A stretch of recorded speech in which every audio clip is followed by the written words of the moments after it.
Welcome to Triple Threat, the podcast with Jermaine President, where it's good news and good vibes all the time, baby.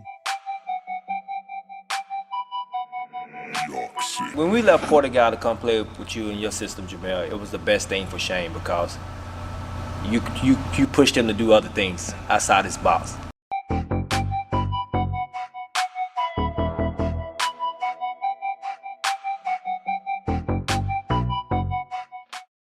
You can follow us on Facebook and Instagram at Jermaine President and on Twitter at President Jermaine. Make sure to subscribe to this podcast as I'll be bringing you a new interview every month.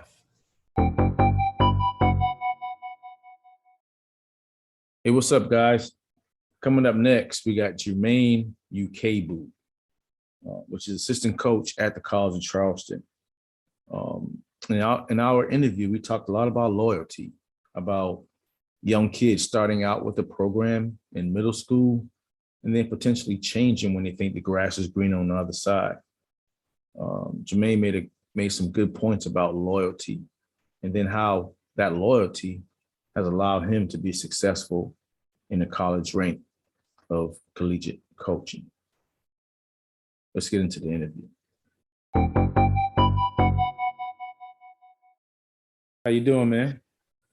I'm good, man. I'm good. Good. It's been a little hectic with transfer portal world and everything. So it's been good but fun, man. So yeah, man. How's everything with you? It's good, man. I ain't got no complaints at all, man. I appreciate you taking your time and coming on. I know you're busy, so I won't take up too much of your time, you know? Nah, you're good, man. You're good. For sure.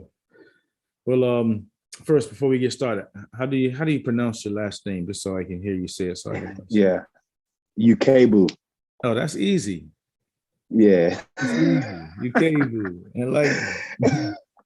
Ukaegbu. Yeah, it's Nigerian. My dad's Nigerian. My mom's from Sierra Leone. So yeah, man. So every time I say it, everyone's always like, "Oh, wasn't bad." Exactly. I love it. So yeah, man. So again, thanks for coming on. What we do with our guests, man, our whole thing of the podcast is that we try to talk to former student athletes, coaches, players, just to get a gist of the audience up and coming, what to expect, how the transition was, things they learned from your story and whatnot, especially being a collegiate coach, your journey. We'll get into all that.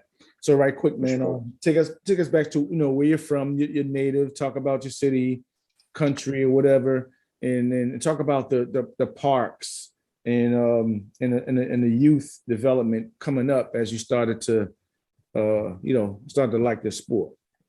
Yeah, man. So I'm from Maryland, from the DMV, really known for hoops, really known for just athletics in general. We have a bunch of football players. Lacrosse is big, baseball.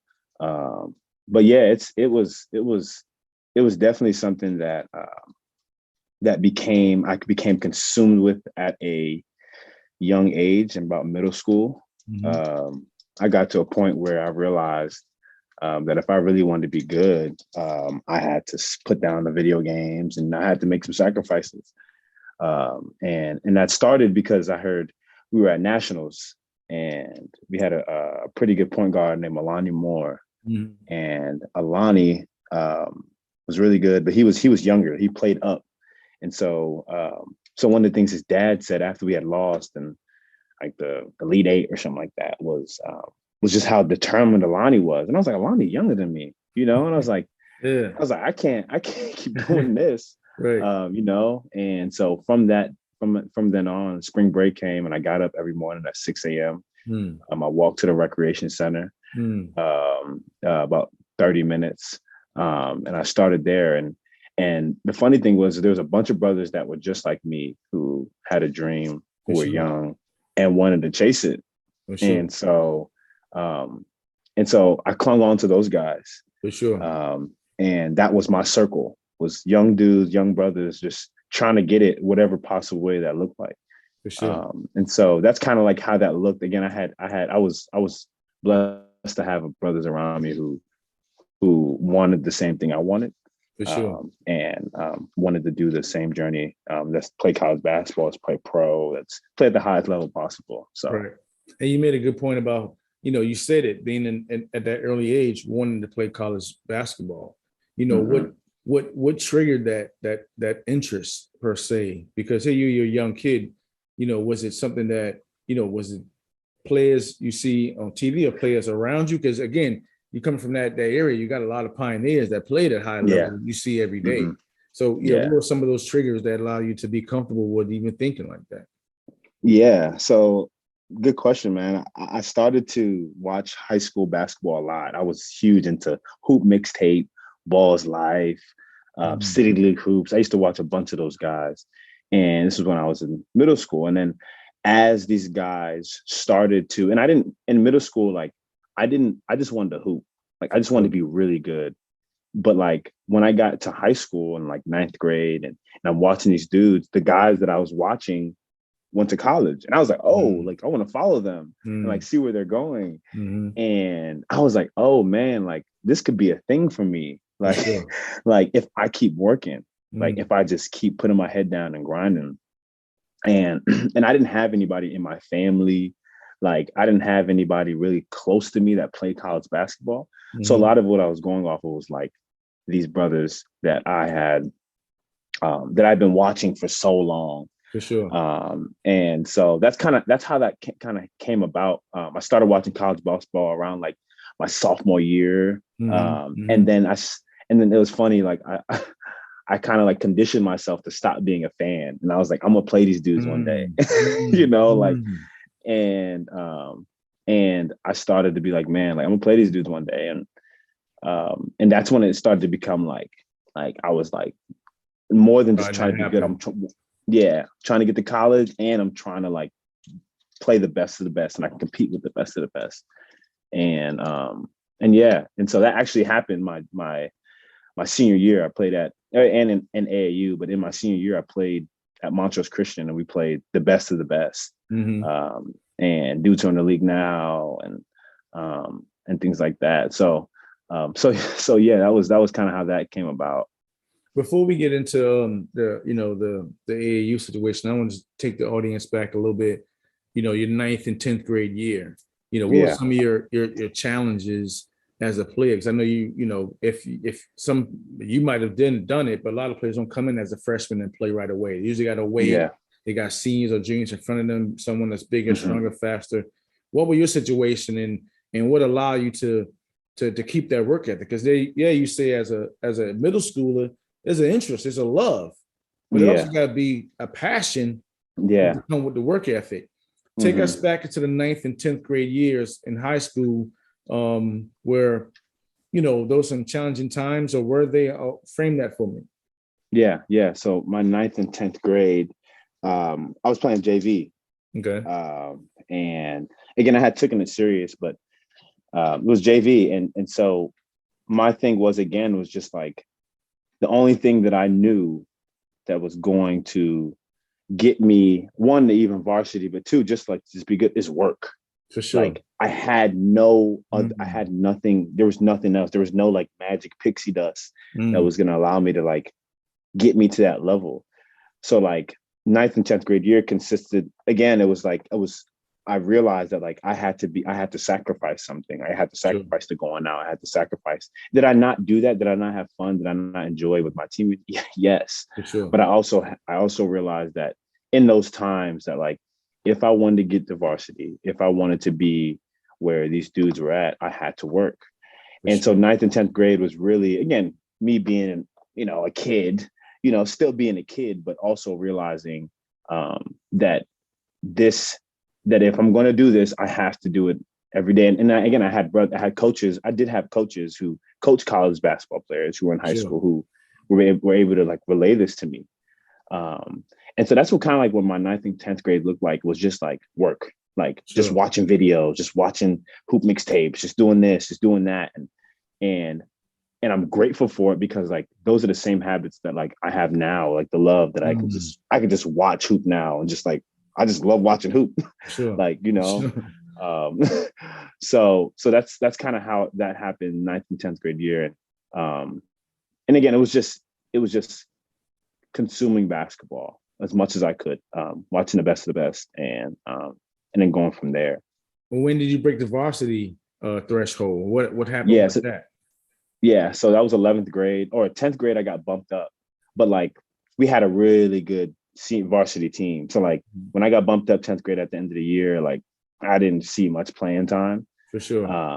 So I hadn't really peaked at all yet. I hadn't really like, I was athletic, but like I hadn't even had my first in-game dunk yet.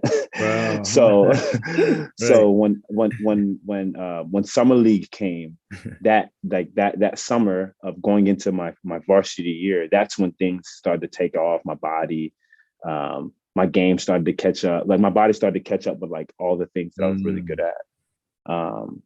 So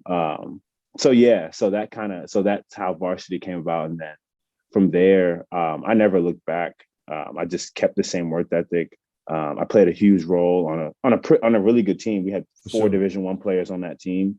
As a junior, they were all seniors. But like I was a 6th man. I came off the bench and I played starter minutes. For sure. That was that. And what the players in the audience need to understand, what he just said, talk about being patient, right? Yeah. The work ethic was consistent, but with doing your work ethic, your body changed and caught up with your work ethic, caught up your motor skills, those gross motor skills, everything starting to develop. And that can be, and players understand that can be the difference in your development. And sometimes your body just haven't really caught up with the things you want to do yet. You know, so that was a good point you made. So going into your senior year, like you said, you always had that love and passion of getting to college. Yeah. What happened your senior year that caused those things to start happening? Would you start getting letters? Did you start going to camps? Tell the audience about that, you know, senior year when things really starting to come into fruition. Yeah. So that junior year summer, I realized that I had an opportunity. I played for a small AAU team, but as I started to get better, I started to get recruited by other AAU teams. For sure. And so that one was like, oh, wow. Like, okay. Like, you know, like Team Takeover wants me. And so I'm just like, oh, like, you know, like other high schools want me. And so what I really had to do was, one, just stay faithful to who poured into me. For sure. I know a lot of times right now, it's like, everyone wants to go to the best, and which I did. Like I did go to a powerhouse high school, but I stayed faithful to my AAU program. Right. And I realized I had an opportunity and I had to take advantage of it. And it was business. Sure. Like, for sure. I was like, this is my life. Like, this is business. And like, I took it as that. And so my junior year summer, my mentality was to kill everybody. Like that's all out. That's all. I was just like, that was the mentality that I had to have. Like, if I'm gonna make this a reality. And so going into my senior year, that was it. And then I ended up transferring from my public school to Montrose Christian, one, to play the best competition that I could play, to get me ready for college basketball. For sure. And that happened. And I wouldn't have traded that for the world. But I think the best thing that I understood was to stay loyal to the people who had like poured into me. And you hit on that. That's what I did. You hit on that twice, and I was going to say something about it before, but I have to say something about it, about being loyal to who poured into you. And players don't understand, they'll start from a group or a team in 7th grade and go all the way up to 10th grade with that group. And then, like you said, sometimes the grass is not always green on the other side. And I tell players all the time, if you stay loyal to your club, because now you don't have to fight for playing time. The coach know you. You understand the system, right? Yeah. If you go into another situation where you're new, you have to fight for playing time. The players don't know you. It's a whole different situation, you know, when it happens. But if you stay loyal to your club, then it's put the responsibility on that club owner or coach to get you seen. You can't do it individually. Yeah. Right. And that's my point, that's very important that players understand about being loyal?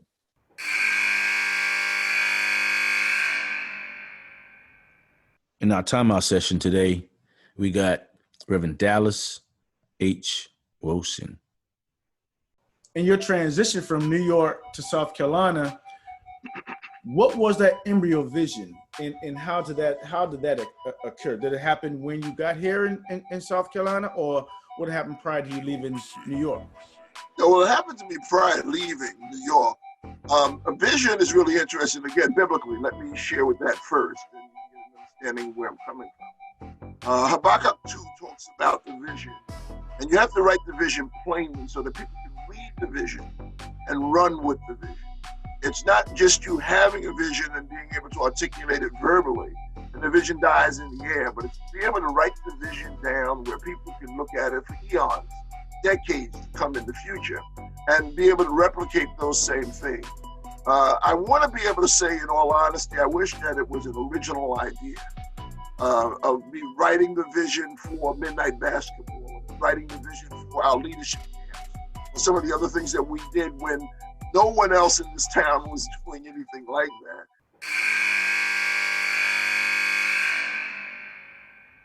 Now let's get back to the interview. Yeah, and to that, that's what they did. Their goal was to make sure that Jermaine Ukaegbu, one, because the coach that I was with hadn't had a Division I player that had went to the school year, because he had us from 6th, 7th grade, you know. And so when he put me in that position, that put other people in the same position as well to take advantage of the opportunity. Again, I wasn't a top 25 player in the country, but like schools came to see me, you know, and wanted to recruit me and things like that. So that's I think that was a huge thing that's helping me now is to stay loyal to those who rock with you. That's so important, big guy. Yeah. So your senior year, you're getting looks and getting recruited. You know, where did you go to college and why? And I asked that question because a lot of, you know, my guests, which are, you know, former student athletes or whatnot, make choices on comfortability, on why I know this kid that was at this school, I know this coach, or my family lived in the area, wasn't too far away from home. But most don't make decisions based on playing styles, their coaching styles. Yeah. You know, what were your some of the reasons why you chose the college and what college that you attend, and who were recruiting you in those times as well? Yeah.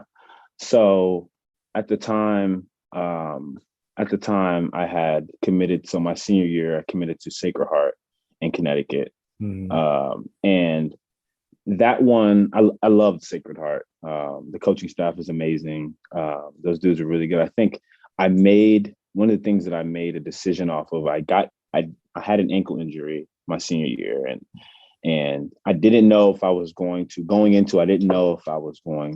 play like the whole year.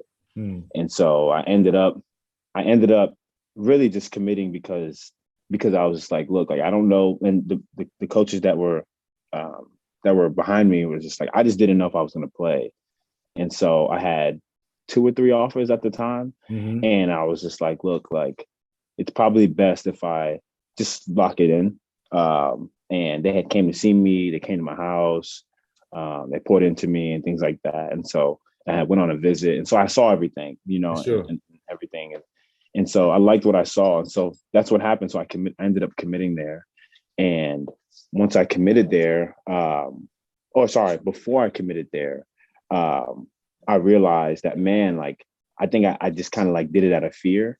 And that's that summer, or that fall, and that winter, I ended up playing really well. And I was already locked in. I wasn't worried. I was actually felt amazing because I was locked in already. I didn't have to worry about playing for anything anymore, playing for recruiting and this and that. And so I actually had a really good year, and I had already been locked in, but I had a bunch of other schools reach out. And so, but I wasn't like hesitant about my decision because I had made it. For sure. And once I was locked in, I was good.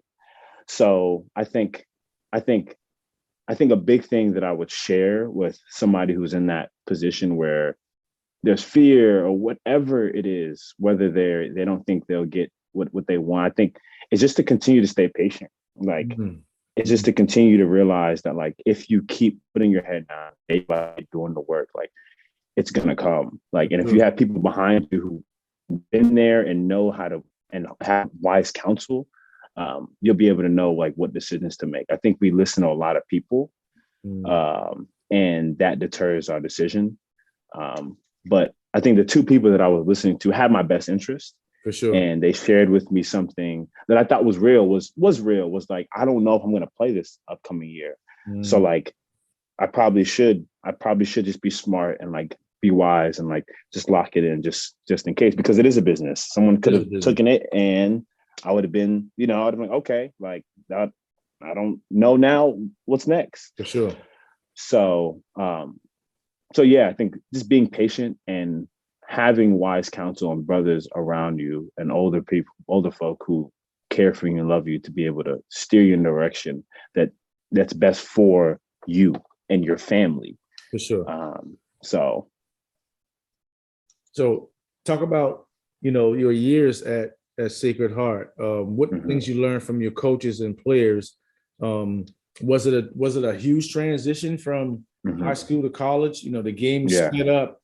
You got, faster, bigger, stronger players from all over the country, different, states, different colleges. What were some things you learned from that transition, and how were they beneficial to you? Yeah, that was a real eye opener year for me. So I got in as a freshman, still a worker, still workaholic. That's all I knew. And I ended up getting an opportunity to start, and I did. And that was really huge. And I realized like the pace of college basketball to high school basketball was so different. Yes, sir. And it was something that I had to get adjusted to. So to go back, like I ended up starting, and I was a freshman. I didn't really produce like that. I was still trying to figure it out. I was still raw. But a part of me got a little comfortable in my freshman year when I started as a freshman. I got a little hot, I got a little hot-headed. I won the dunk contest. It was just like all these little things that were kind of getting to my head, like, and I got comfortable and I forgot like who I was and like how I started. Like this hoop thing was work, was just continuously just grinding and things like that. And I stopped that. And with that, I stopped playing.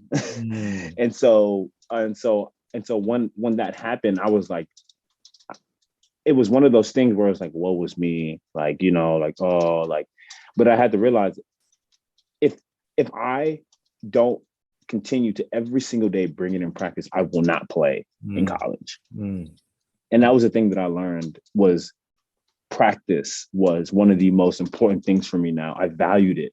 And so when I was doing well in practice, like the times my name was getting called throughout the season as like opportunities came, like I took advantage of it. For sure. And I made sure to go in there and play as hard as I could and empty the tank. And that's all. That was it. For sure. That was it. I just said, I'm just going to empty the tank, and like whatever happens. And every single time I won the game, I thought I made an impact in the game. And so I think one of the things that I learned really big was one about who I was, like, and how like there's certain things that can make me comfortable if I allow it to. For sure. And then another thing I learned was just how I learned the pace. And then another thing I learned was how important practice was, how valuable it was. And like, there's more practices than the game. Right. And so I'm constantly being evaluated. So, and I didn't know that. And I'm glad I learned that at a young age, at a young time in my freshman career, rather than doing well, and then getting comfortable and then coasting for the rest of my career. But I learned it quick, and I was like, okay, this can't happen again. For sure. So yeah.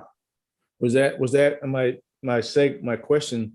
My next question was that a pivotal time in your life as your freshman year where you actually turn it around? Because, as college kids, sometimes the light don't come on to your junior year. Yeah. Sometimes the light never comes on.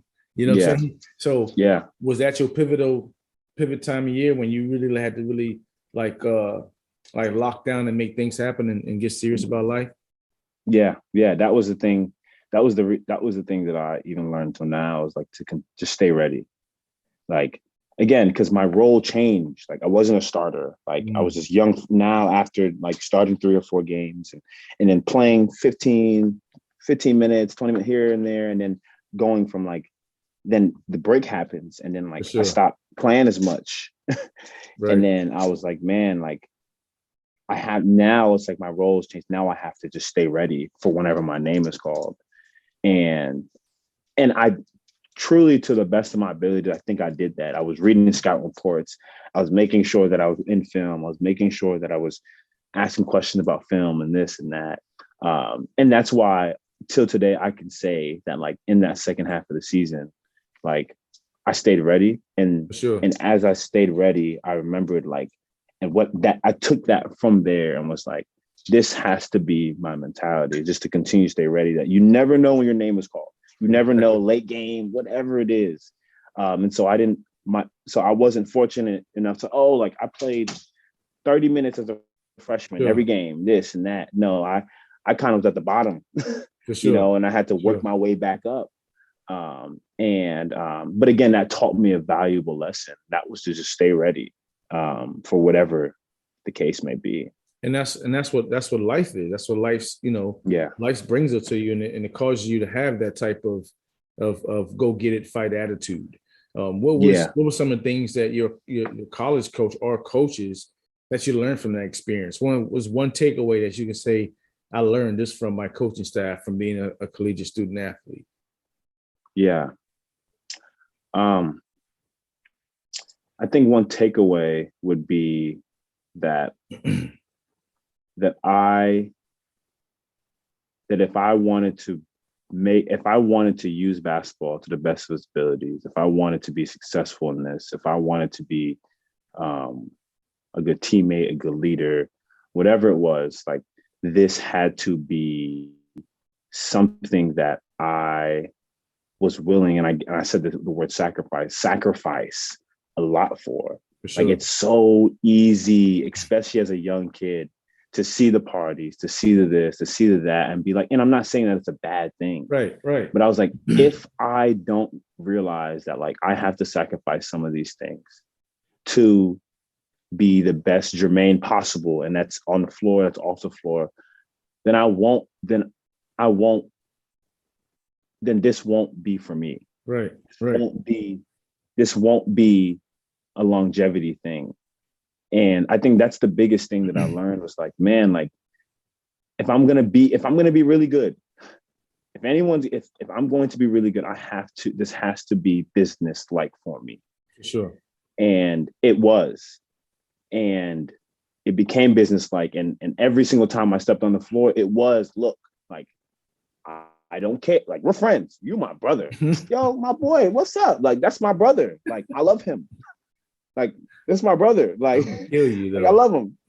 but like when we get on this floor, like we're competitors. Like, and after that we'll chop it up. I'll laugh. We'll go kick it at the cafeteria. Like, but that was the mentality that I had. And I think and that was what I learned was that if I truly want to be successful, I think now I see it like in anything, but like in that time it was like this specific thing that like I have to carry myself business-like and like a pro.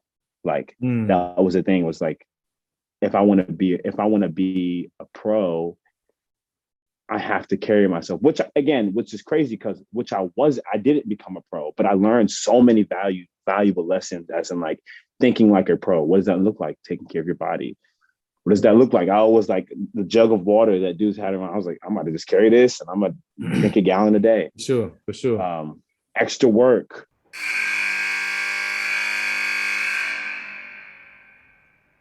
The most important message to get across to student athletes suffering from mental health issues is that you're not alone. Many student athletes deal with depression, anxiety, eating disorders, and other mental health struggles.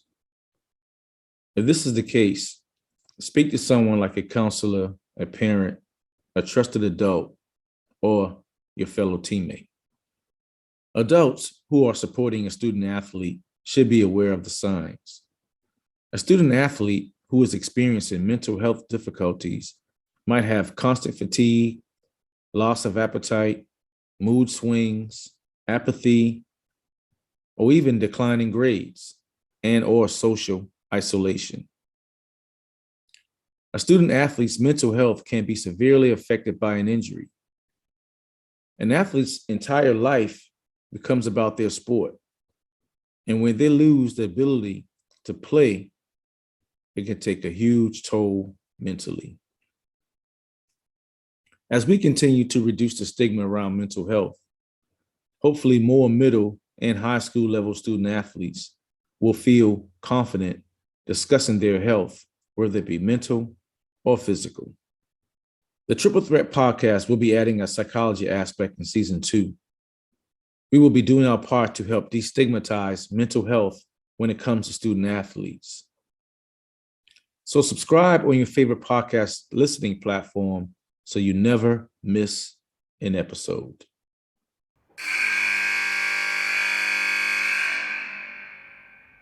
Now let's get back to the interview. And let me help you out with that. Yeah, I didn't make it to the NBA either as a professional basketball player, but through sports, I became a professional person. I became a pro at what I do. I became a pro at how to communicate. I became a pro at how to run a business. I became a pro at how to deal with different relationships, right? So those teammates relationships, those coaching, understanding direction, being on time. So, I wanted to just insert that with you. Yeah, we didn't become professional basketball players, but we become a pro at what we do in our day-to-day lives, the work ethic, things like that. So that's segue into my other topic was, your afterlife of college. Did you play any basketball, after college? And if you didn't, why? And how did this, because right now you're assistant coach at the College of Charleston, my alma mater. Talk about the transition from your senior year in college to, let's say, now. So that was a whirlwind because I got to my senior year and my body was done. I was on restrictions because my knees were bad. I hadn't been getting PRP injection, a bunch of things that happened that year. Ended up playing and having still a good senior year, but I realized I was like, okay, like my body, I don't know if I can sustain another season. Wow. And so that started to dim and I started to realize like, oh, like this is it. Every single thing that I put in from 6th grade, like this might be it. And it's funny because as a college hooper, I was served my whole 4 years. Like I was constantly being served. And so I got into Coach Kelsey here who hired me on, offered me the grad assistant position at Winthrop. And I took that. And when I took it, I remember vividly, I'll never forget this. I remember vividly realizing when I took the position, I got there, the first practice, and this is like 3 months after me not being a hooper, I'm under the basket and I'm rebounding and I'm like, what is going on? And I was like, and it messed with my ego. Like it messed with my ego a lot. Sure. I was like, and this is, I think this is just a different side of that I've learned was like, it just messed with my ego. I was like, huh? Right. And I got checked and I was like, man, like, wow. For how long have I been served? And now it's all like, it's off to serve people. like it's weird. It's a little funky. I'm like, And so as time continues to start going on, I said, man, like this is the nature of a coach. Like I have to be constantly serving people in whatever capacity that looks like. And I did that. I did that. My 2 years as a grad assistant was really me just serving the brothers that some of them I played with. For sure. Like just like like serving them. Right. And and that was something that I learned, that was something as a GA that I learned, was whatever that looks like, serve. For sure. Serve. That should be your MO, is to be a servant. And so that's what happened. Jermaine, talk to the because you got a lot of Jermaines out there that's a senior right now, that bodies are damaged, bodies are hurt, you know, they don't probably think about playing at the next level, but interested going into coaching. What are some things that you had to do as far as making some calls, filling an application, having the resources? Talk to that community about the steps on getting your foot in the door, right? Yeah. And then talk about the expectations that's expected from you from the coach, because we all, you know, assistant coaches, GAs, what have you, but sometimes a coach, we're not perfect, so we might not make the right decision all the time, right? But you can't show us out in the heat of the moment. Yeah. But at the same time, we as coaches want you to be, hey, after practice or after game, hey, coach, in third quarter, we was down 2. I think you should have done this. That's so how do you talk about the transition of obtaining a position as a collegiate coach, and then the expectations, you know, that a coach expects from you and have to be productive on that staff? Yeah. So my role, we have to go with roles because I had to figure out what is my role. Like, what are the things that Coach Kelsey is calling me to do, that he needs me to do for us to be elite? And that was to be the middleman between the players and the coaches, right? 1, because I played, and 2, because now I'm on the coaching staff and I'm on a different side. I'm not on the player side, but I've been there before. I've been there with the brothers in the heat of it, not liking coaches, not wanting to, you know, everything. And so I was able to empathize with them a lot. And so that's kind of what happened. So now with these players, like, how do I make sure that there's this distinction now, right, between player and coach? I'm still young, right? So that, like, how do you make sure that there's a respect level there between me and the players? And so I think the biggest thing was just creating boundaries for myself, with them, when it comes to disrespect, like, and understanding that, like, that's something that, like, that we all in the heat of a moment, like, say things and do things that are kind of like disrespectful, and like being able to like learn how to like nip it in the bud quick, so that they know, like, look, like, I'm your brother, we can talk, like, we can share, you can relinquish whatever it is, but one of the things that we're not going to do is disrespect a coach. Like, that's just off limits. And I think that's one of the things that Coach Kelsey's done an amazing job, was instilling that culture with our players and our guys, was like, is the respect level that we all are going to have towards each other. That when something goes on in practice and a player wants to speak, guess everybody be quiet, let him talk. He's the coach for that moment.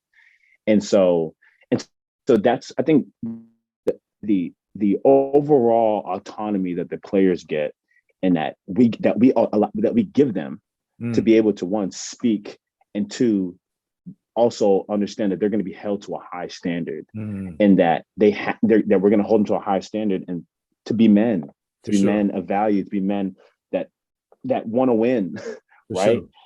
And then, but I think, and then the part with PK, or Coach Kelsey, just with me, just expectations, is really, I've been around him for a while now.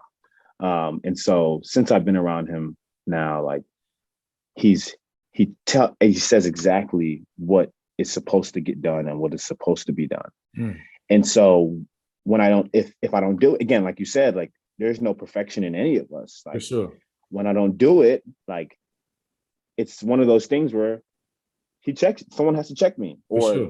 whatever it is. Like, for sure. And so again, it's like I'm still young, but that's not an excuse for me, like, at all. Like, but I think one of the things that I have to do is realize, like, again, like, how can the same attitude that I've had, how can I serve best in my role and outside of my role? He calls it being a 6 through 10 guy. And 6 through 10, 1 through 5 is like your normal responsibility. And the 6 through 10 is the other things that are not in your responsibility. So what are those what are those 6 through 10 things that you can be doing to be able to better our program? For sure. And I think he's been amazing with that. That allows me to think outside the box of what I do on a daily, and how can I bring something new and innovative to our program with my role and things that I can do. So I think again, going back to like realizing that, like, there's a standard, and there's a standard, there's an autonomy, and there also has to be respect that we have all three. And I think all three of those work together because one, there's a space for these dudes to speak and for these dudes to actually be heard and listened to. Because if not, they don't give you respect. For sure. Right? If you don't listen to them, if you don't hear them out or whatever it is, there's no respect at all. For sure. So I think that was something huge that I learned as being the middleman for both the players and the coaches. Huge. But talk about the transition, because players want to know, well, how do I become a GA at a school? What do I have to do? Do I have to fill an application, interview? Just take us back to how you first got that GA position. Did you see opportunity, on the website, and you applied? How did that happen? So funny story. So if I didn't say, I started at Sacred Heart, I transferred to junior college, and after I went to junior college called Indian Hills. After Indian Hills, I went back to Division I and got to Winthrop, and so I went there for 2 years under PK, and then after those 2 years, PK was like, "Look, I have this spot for you." And I was searching. And that was what I was doing. I was sending out emails. I didn't know if there was a grad assistant position open because it was filled at the time. So I'm sending out emails and this and that to other coaches. I'm calling the coaches that have coached me and trying to figure out if they have any positions, making my resume and all of these things, and getting connected with JUCO guys, because I love the JUCO scene. But then Coach Kelsey offered me a position, and funny story, I wasn't the best student. Like, I did the best student as in like I did my work, but all of it wasn't I wasn't the smartest kid. For sure. So the fear when he offered me that position, like I had to go get it. Like, I had to get into grad school.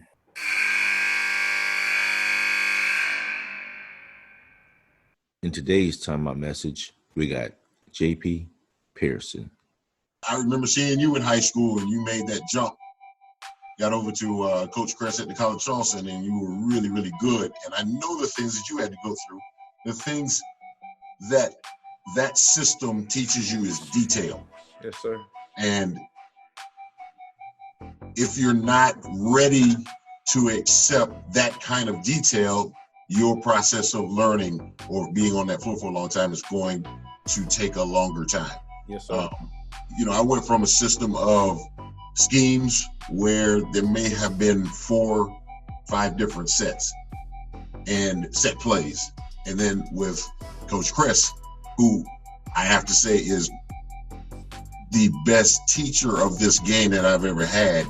This man had, if you counted them all, it might have been anywhere from 15 to 20 man-to-man plays and maybe 15 zone plays. For sure. And they don't necessarily look the same. And his expectation level of detail and execution was super high. Yes, sir. And if you didn't adjust to that, it would take you a long time in that system.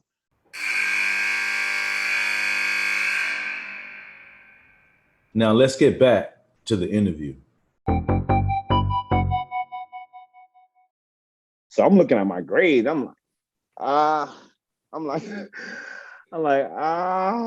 know if this is gonna be a thing. Like, I don't know if this is gonna be a reality for me. And I have to take the GRE and this and that. I'm like, man. And so what I ended up doing, man, was a lot of prayer went into that, and allowing God to order each step that I had to take to be able to get into grad school, because there was no way. I didn't really have any hope, but it's just like a little testimony time.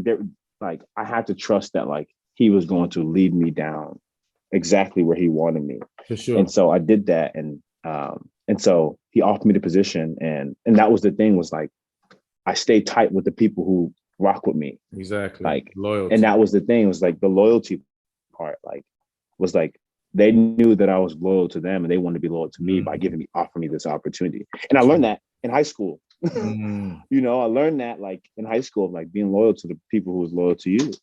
Sure. And it paid itself back when I was looking for a job, and the people that I was loyal to were loyal to me. That's awesome. And I got the opportunity, and I was fortunate for that. Not a lot of brothers can say that. You're absolutely right. That they can be in that position, in that situation. But it comes with the character. It comes the way you carried yourself. And to the audience, people are always watching. You know what I'm saying? And good. Just touch back when you making good grades. You know, I didn't make the best grades only because I didn't apply myself. It wasn't because I couldn't make it, just because it was just so much different distraction, and that wasn't the importance of the time. But when it's time for me to lock it down, I lock it down, and you think I'll make straight A's the way I carry myself. So and that's the same for you. So the loyalty is huge into progression, and also having that support system, people that recognize. So, you know, big ups for carrying yourself the way you was carrying yourself for hard work through sixth grade. Appreciate that.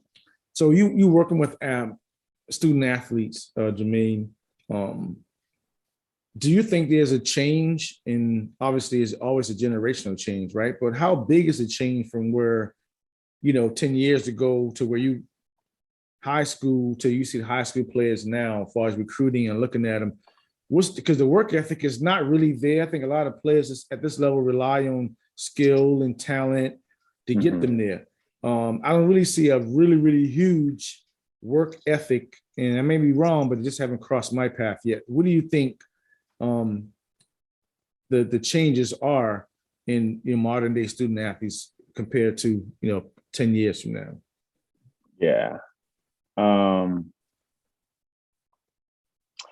I think there's a lot of, I think social media is huge in this era right now. It's what's going. Does it have its positives? Yeah. And it also has its negatives as well. Sure.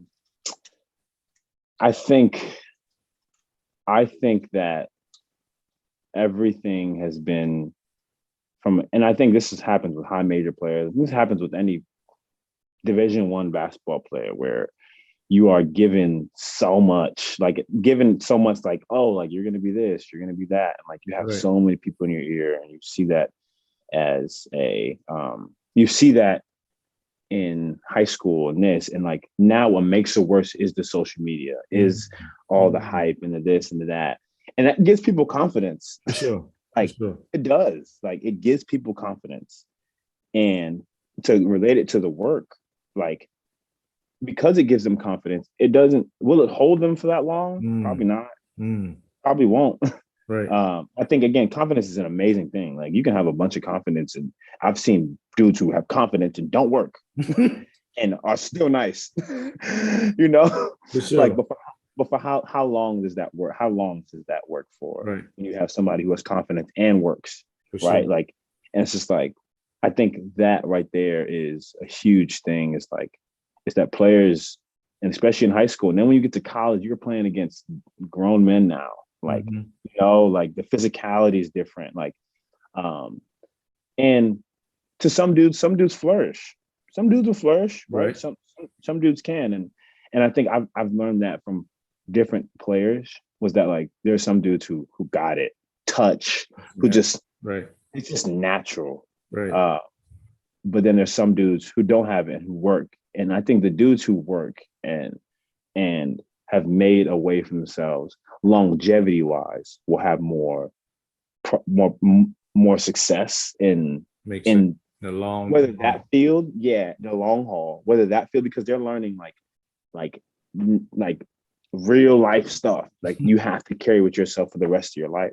Right. But again, I don't knock the dudes who got mad confidence and who don't work as much. It's like, but again, the question is, how long does that hold you till?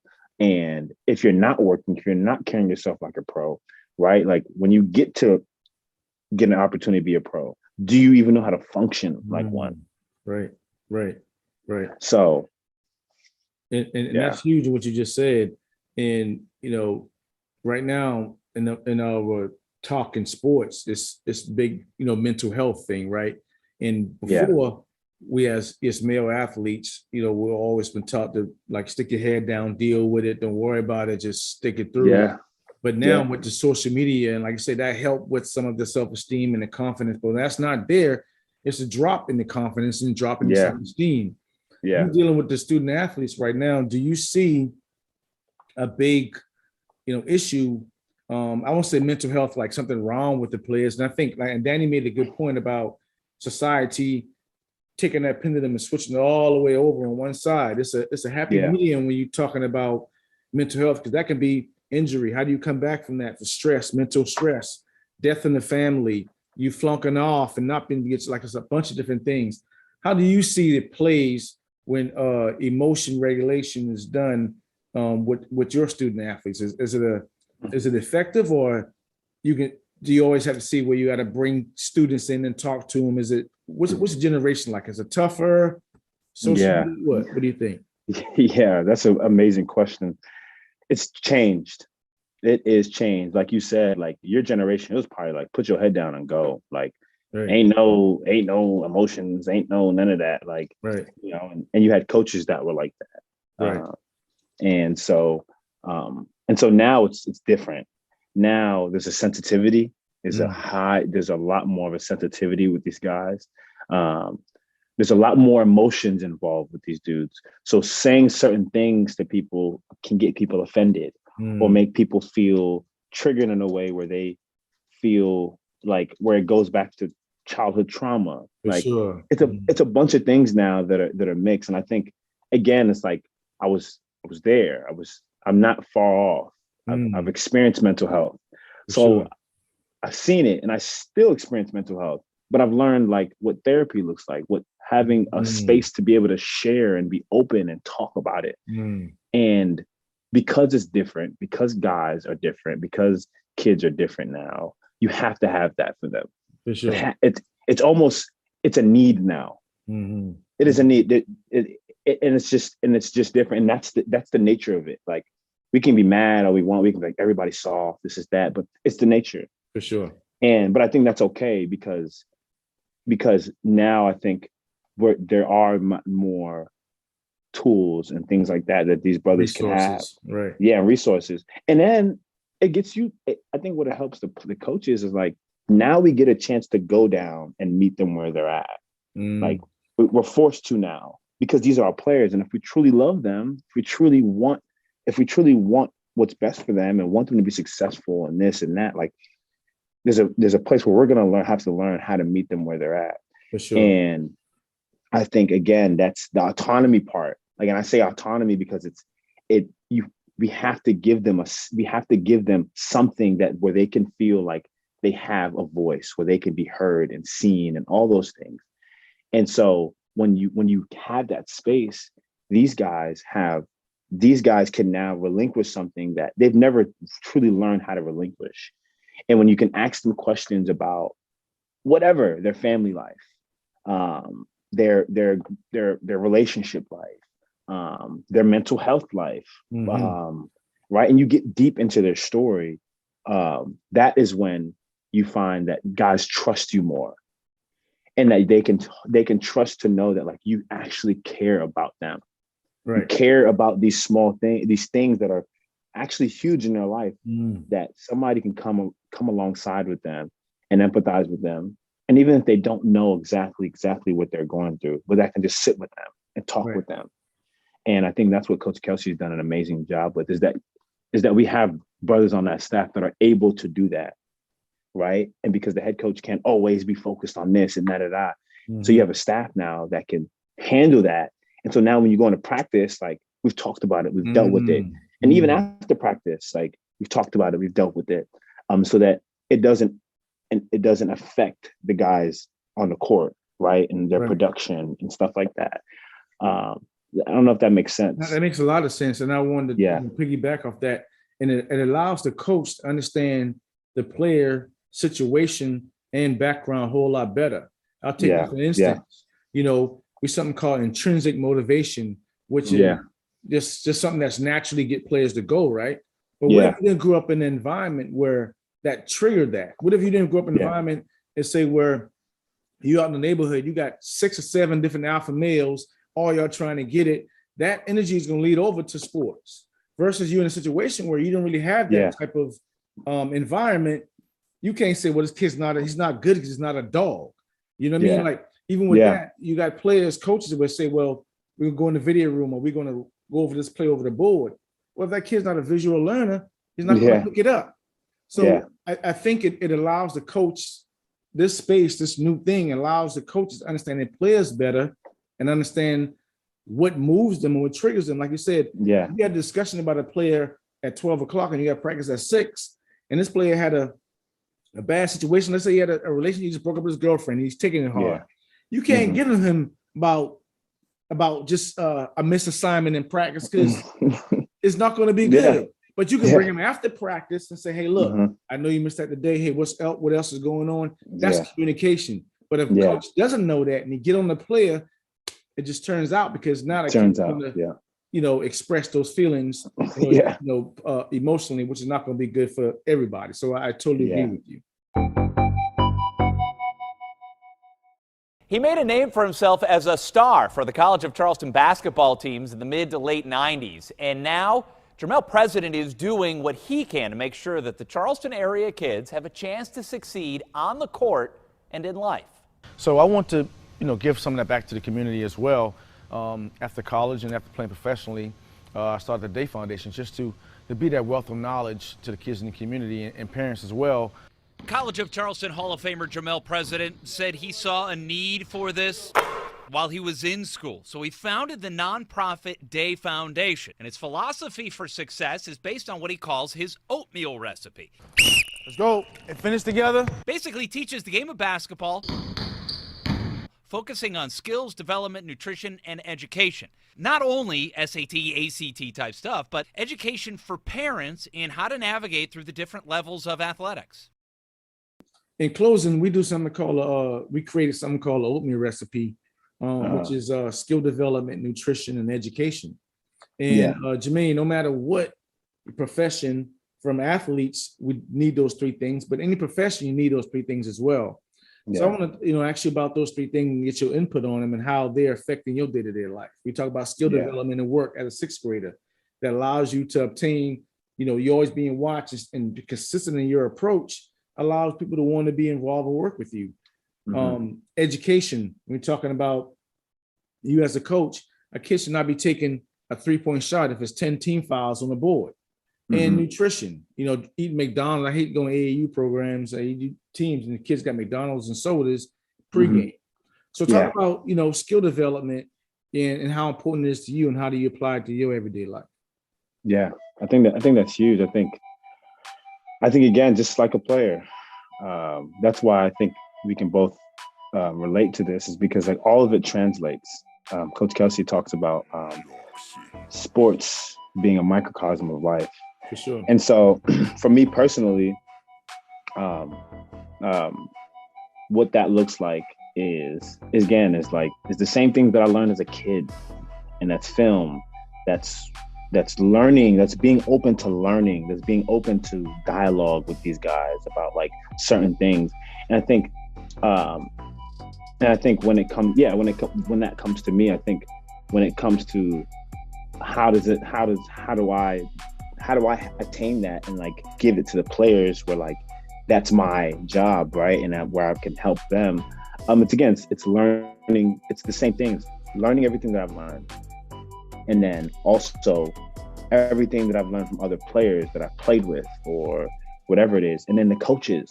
Like there's so many brilliant minds that I'm around all the time that that I can learn from. And so I think skill development is truly just a mix of everything that I've learned as a player, everything that I've learned from other coaches, and from not just the coaches around me, but the coaches that the other college coaches that where I ask questions about whatever it is. And I think that's what like overall skill development looks like for me.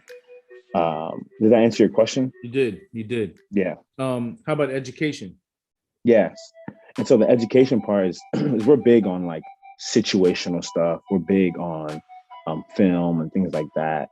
And so a lot of what we have to do is put our guys in the best situation possible. And that's putting them in situations in practice. That's putting them situations in practice, and that's a lot of it. I think for me personally, I've had to, again, it's the same thing. I wasn't a big like situational guy. I didn't know a lot of that stuff, especially like, playing, like you just go out and do it. At sometimes some dudes just have it, but I've had to be really intentional about, again, putting myself in a position, whether that's film, whether that's on the court, whatever it is, and asking questions about like, in this position, like, do we foul? Do we do this? Do we do that? Whatever it is. And that's kind of helped me. But I think we have a bunch of acronyms that we call facts. And so the facts that we do is it's fouls, it's fouls, it's the A is the arrow, the C is the clock, the T is the time. No, the T. I go back. We have these acronyms, and I think the S is score. Mm-hmm. So I forgot the T, but the S is score. And so all timeouts, timeouts. That's the T is timeouts. So all those things are like basically give you this outline of like what are the things that we need to know in the game, right? That is going to allow us to put us in the best position possible to win the basketball game. Sure. And so that's helped me out a lot because, again, like you talked about, like for me as a player, I'm more of a on hand, like need to see it, need to go through it multiple times. Yeah, blue collar, like need to see it, go through multiple times. And so that's how I have to do mine. So yeah. For sure. And the last one is nutrition. Yeah, that's huge. I got really my senior year. It was my junior year going into my senior year. My junior year was 197, and I remember we played Radford, and Radford had some big dudes, Ed Polite, Randy Phillips, like just huge. Right. And I remember I was like, look, I need like I think it was a rebound.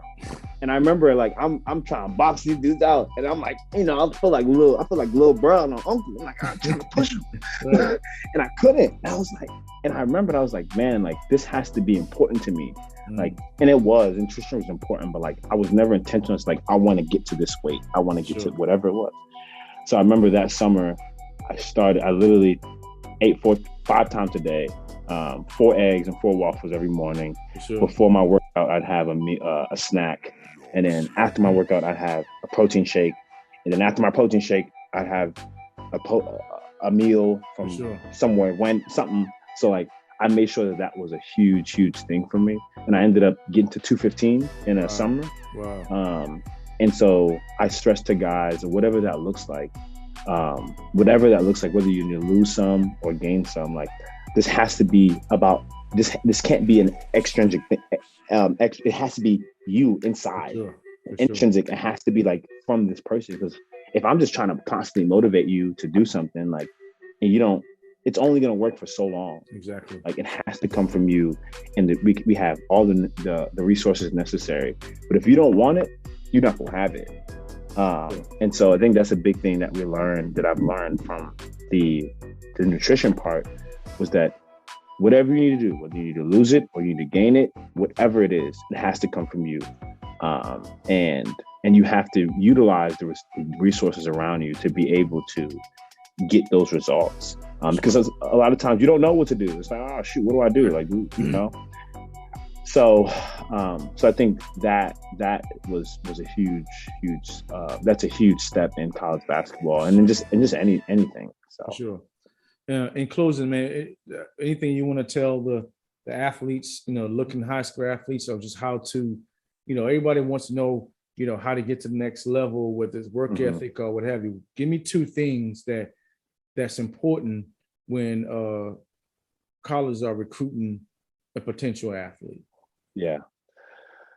I'd say a big thing is to be elite at what you're elite at. Because what you're, as you're recruiting, what you're looking for is like, you're trying to fit pieces in your program, right? You're trying to like make sure that like, all right, we need a big, we need a big who has good footwork, good touch, whatever it is, a rebounding big. We need a shot blocking big, something, right? Something where like they're elite at whatever it is.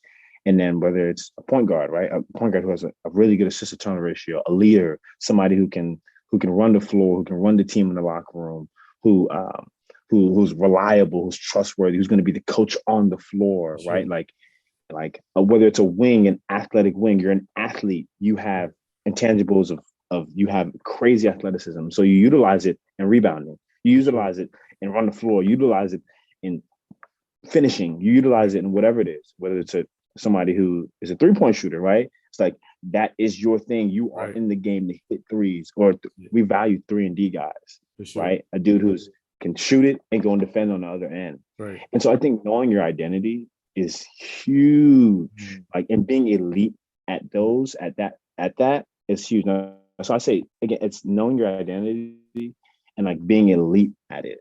Because if you don't know, and you kind of just like, and if you're a bucket getter, you're a bucket getter, right? That's an identity, right? Like, I just get buckets, like, right. But like, that's a thing, and everybody wants to get a bucket getter and this and that. But little do they know, like, that, like, you need to know exactly what you are, so you can do it on an every single day basis, and they know what they're getting from you. It's not one of those things where it's like, oh, like, we don't know, like, right. Yes, we don't know what they're going, like, every day we know he's going to bring this, for sure.